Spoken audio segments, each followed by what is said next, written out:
Hi, I'm Richard Boykin, and I'm proud to serve as the General Chair of the Illinois Black Hall of Fame. I am honored to introduce to some and reacquaint to others a new monumental undertaking, the Illinois Black Hall of Fame. The Illinois Black Hall of Fame was established to showcase and highlight notable African Americans with an Illinois connection. The mission of the Illinois Black Hall of Fame is to honor the past, celebrate the present, and inspire the future. The Illinois Black Hall of Fame provides a venue to tell the story of Black achievers while simultaneously celebrating the national Juneteenth holiday of freedom.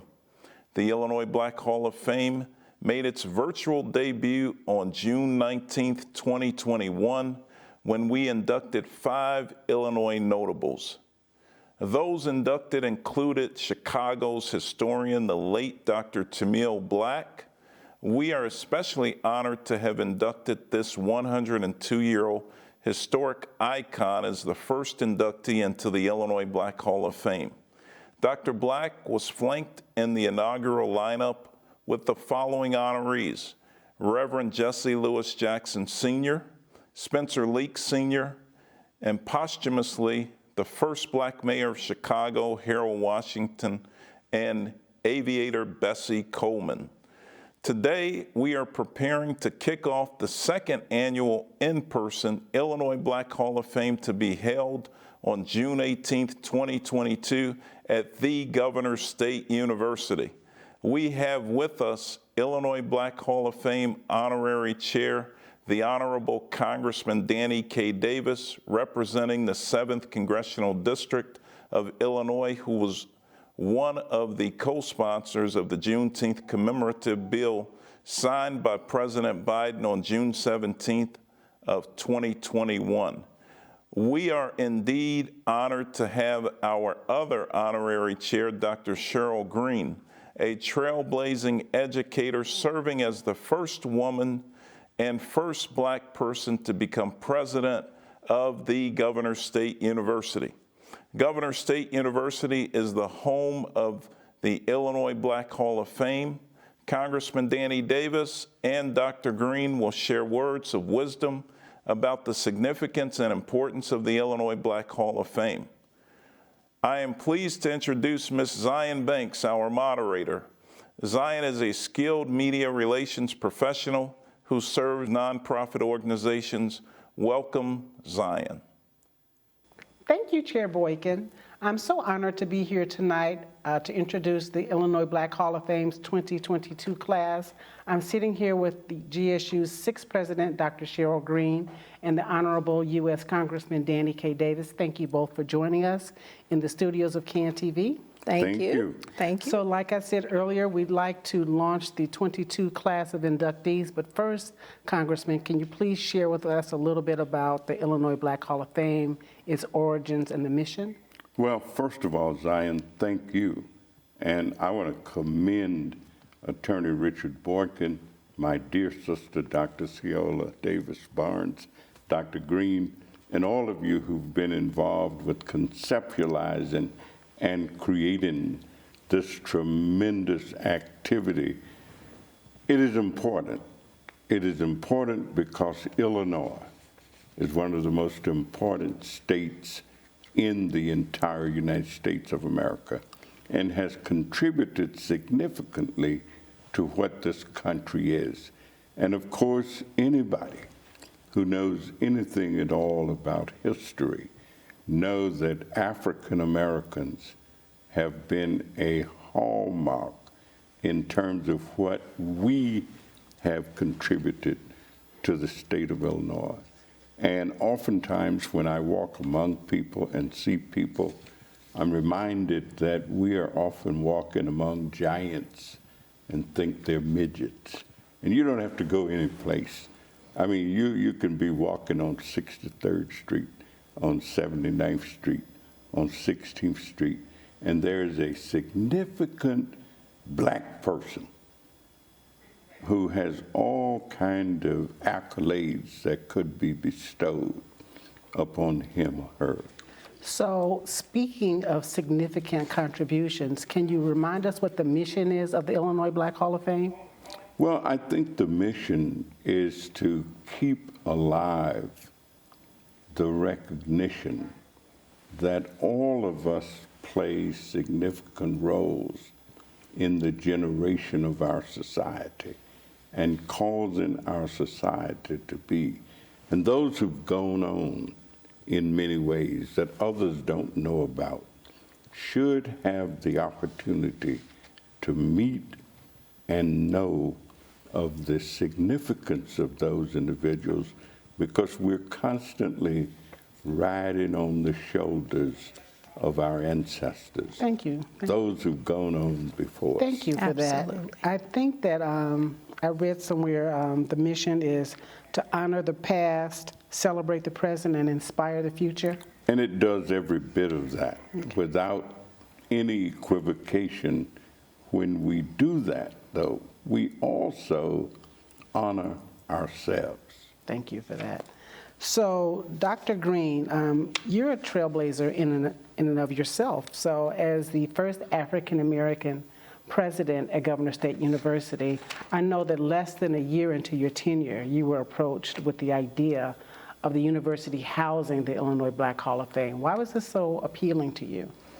Well, first of all, I was very honored to receive the phone call from Dr. Ciola Barnes, one of our outstanding alumni who received her master's degree in 1975 from Urban Teachers Education Program at Governor State, and of course, the distinguished Congressman Davis. And so I'm a person who knows the importance of history in terms of educating people about the power, the purpose, and the promise of our culture and our impact, as Congressman Davis said, on the state of Illinois, on the region, and on the world. And so I am very excited about hosting the Illinois Black Hall of Fame at Governor State University.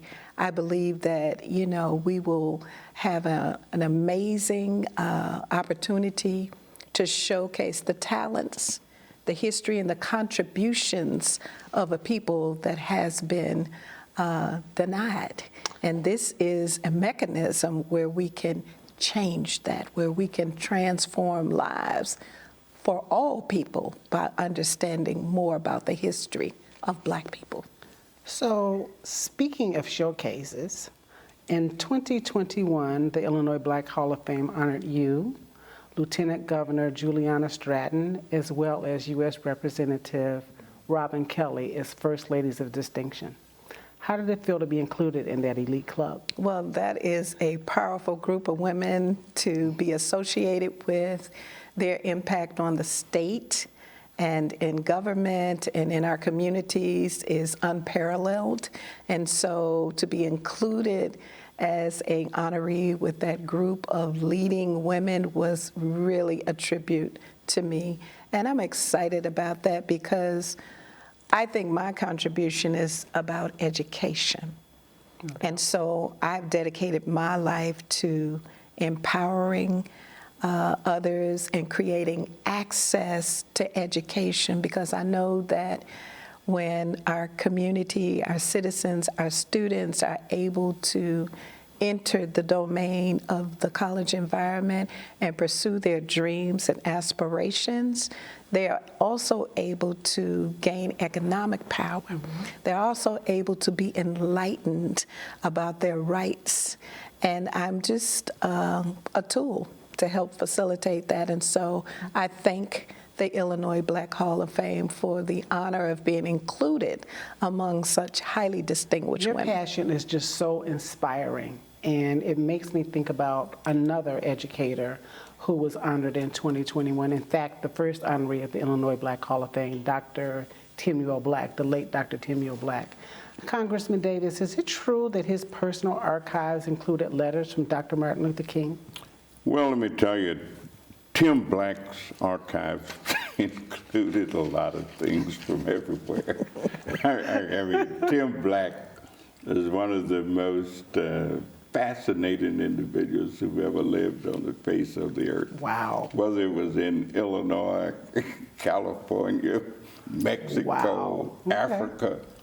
I mean, to be 102 years old, but to have devoted your life, as Tim did, to trying to make things better for others. I always say that Tim was the first bona fide activist that I ever knew and knew well.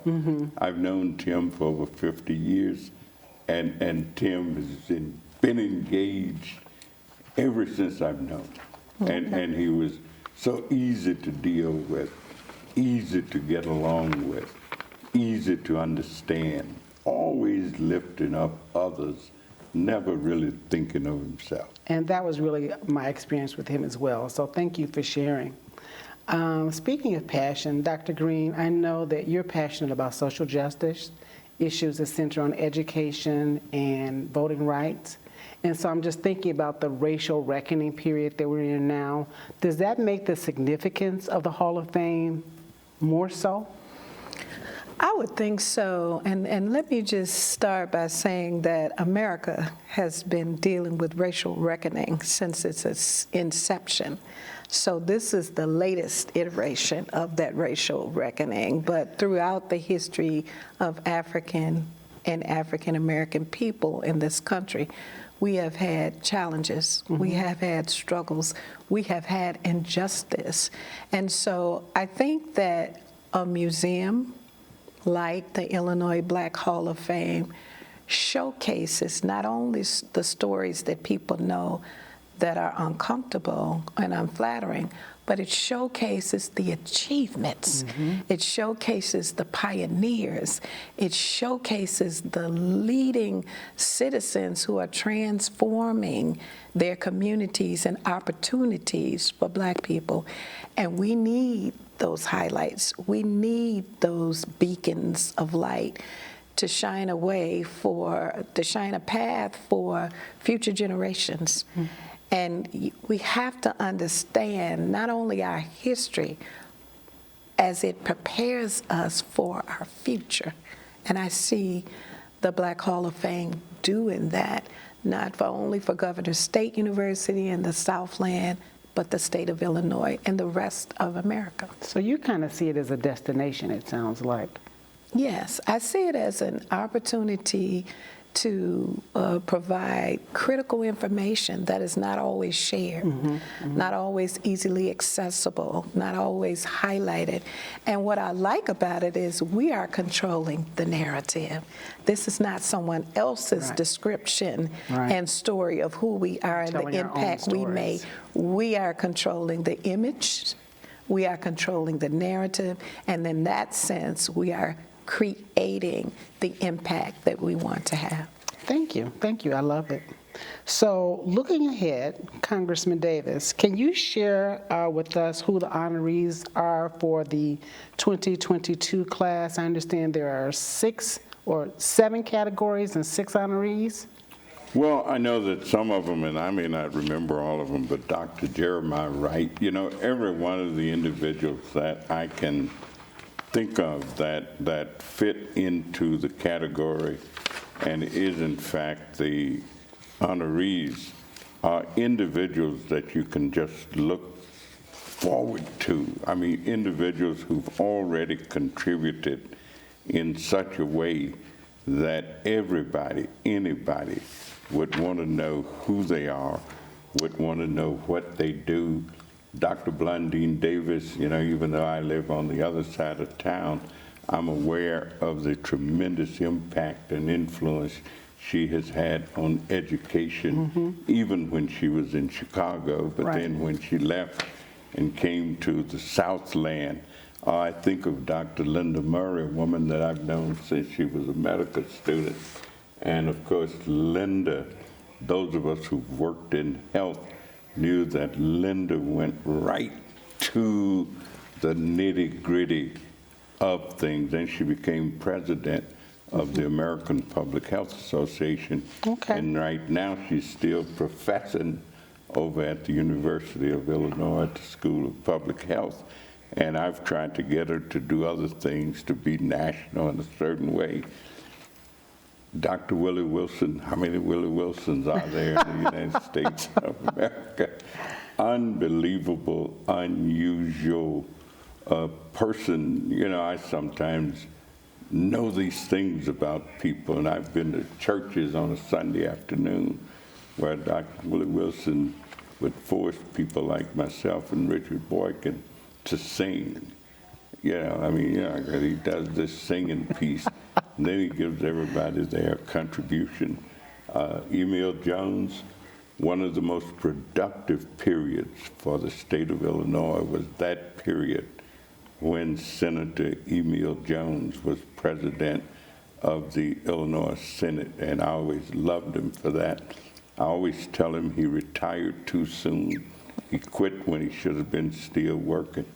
Dorothy LaVelle happens to come from the same place that I grew up, state of Arkansas. As a matter of fact, Dorothy went to Merrill High School, which was such an important high school that the guy who was president of the college quit the college and came over to be the principal of the high school. But her husband was indeed a pioneer in communications and developed and owned the Crusader newspaper. And after he died, then Dorothy at a young age just took over, took charge of it, and has made it what it is today.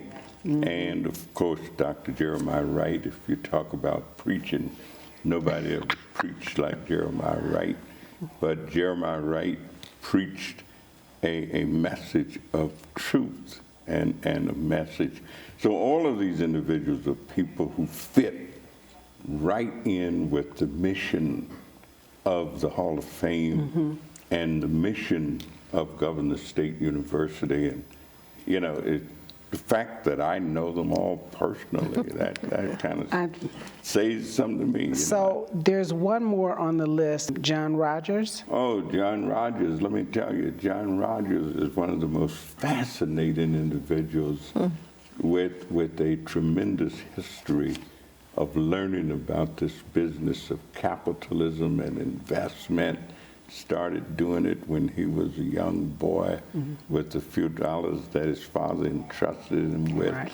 And now he is one of the top in the United States of America and the world, period, when it comes to investments and what to do with money if you ever get in it. Well, I am excited. I'm excited to see this new class. Is there going to be an event? Is there a gala, Dr. Yes, Green? as a matter of fact, we are hosting our first in-person on-campus gala on June 18th, 2022, and I'm just excited that we will be using our fabulous Center for Performing Arts. And I know the buzz is in the air. I know the excitement is already starting to rise. It's going to be an amazing event, and we want as many people as we can hold to show up. And if you can't show up, go ahead and donate, because it will be a fundraiser, because we have to invest in this type of institution. We have to invest in building this legacy so that it is sustained. We don't want a one-time event and everybody come and have fun. We want to build a pipeline of future activities and events and people to highlight for the Illinois Black Hall of Fame. So I'm glad you said legacy, because you are hosting the Illinois Black Hall of Fame Gala on a very significant day in 2022. So, Congressman Davis, it's Juneteenth, and I understand that you had a role in creating Juneteenth. Oh, I was in the room when the president signed. I got my Juneteenth pin, but the reason I was in the room is because I had introduced several pieces of legislation involving Juneteenth. As a matter of fact, President Barack Obama, when he was in the Senate, one year we would do an event in the House that I would sponsor. The next year, we would do an event in the Senate that then Senator Barack Obama would sponsor. So we've been engaged in pushing, but that's an indication that sometimes it takes a while for things to happen before they come to fruition. So Juneteenth reminds us to never give up, to maybe give out, but don't give up. Keep pushing. People used to say, you'll never have no holiday for Juneteenth. There won't be any such thing. I've heard that so much until it wasn't funny. I heard people say there wouldn't be no university out here where Governor State is. All right. But And here if we you are, keep 50 years later. moving, keep believing, keep doing, it keeps happening. Thank you, Congressman Davis, for those inspiring words. And thank you, Dr. Green, for the history lesson, always. Thank you. And thank you for joining us tonight in the studios of CAN TV. To learn more about the Illinois Black Hall of Fame, please join us for our Juneteenth Gala. In the meantime, visit us at www.ibhof.org. Thank you. On June 18th, 2022, at Governor State University, the Illinois Black Hall of Fame will induct its second inaugural class. Individuals included in that class include people like John Rogers, Dr. Willie Wilson, and many, many more. I encourage you to go to the Illinois Black Hall of Fame website, get more information on this induction ceremony. Planned for June 18th, 2022 at Governor State University. Thank you, God bless you, and God bless the Illinois Black Hall of Fame.